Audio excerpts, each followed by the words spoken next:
बिस्मिल्लाहिर्रहमानिर्रहीम। अस्सलामुअलैकुम दोस्तों, रमीज राजा की आंखों के सामने बाबर आजम के साथ बड़ा धोखा। बाबर आजम आउट नहीं थे। किस चाल से गोरों ने बाबर आजम को आउट किया, जबकि शायकीन क्रिकेटर और एम्पायर देखते रह गए। गुजारिश है इस मुख्तसर वीडियो को आखिर तक जरूर देखें, इस वीडियो को लाइक करें और इस वीडियो के मुतालिक कमेंट सेक्शन में अपनी राय के इजहार जरूर करें। दोस्तों, आपको बताता चलूं, पाकिस्तान और इंग्लैंड के माबैन तीसरे T20 मैच में पाकिस्तान क्रिकेट टीम को शिकस्त का सामना करना पड़ा। कौमी क्रिकेट टीम के कप्तान बाबर आजम ने शिकस्त की जिम्मेदारी बॉलिंग पर डाल दी। मैच के बाद गुफ्तगू करते उनका कहना था कि हमारी बॉलिंग मयार के मुताबिक नहीं थी और ना ही प्लेन के मुताबिक बॉलिंग हुई। इसी हवाले से बैठ कर बात करेंगे। उनका कहना था कि हमें जो हदफ मिला उसके मुताबिक बल्लेबाजी नहीं हुई। हमारी कोशिश थी कि अच्छा आगाज फराहम करे, लेकिन हमारी ऊपर नीचे विकेटें गिरी। कप्तान ने कहा, शान मसूद की बैटिंग देखकर मिडिल ऑर्डर पर इत्मीनान पैदा हुआ है। उम्मीद है वो अगले मैचों में भी अच्छा परफॉर्म करेंगे।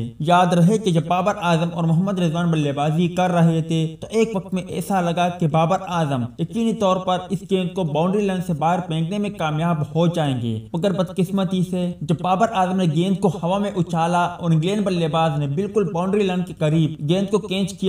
रमीज राजा भी बाउंड्री लाइन के पास मौजूद थे। वो भी चौंक गए और देखने लगे कि आया फील्डर की टांग बाउंड्री लाइन से टकराई है या नहीं। ताहम एम्पायर ने उन्हें आउट करार दिया, मगर अब सोशल मीडिया पर यह सवालात उठने लगे हैं कि बाबर आजम आउट नहीं थे। आप स्क्रीन पर मुख्तसर तस्वीर देख सकते हो। इससे आप भाइयों को अंदाजा हो जाएगा कि बाबर आजम आउट थे या नहीं।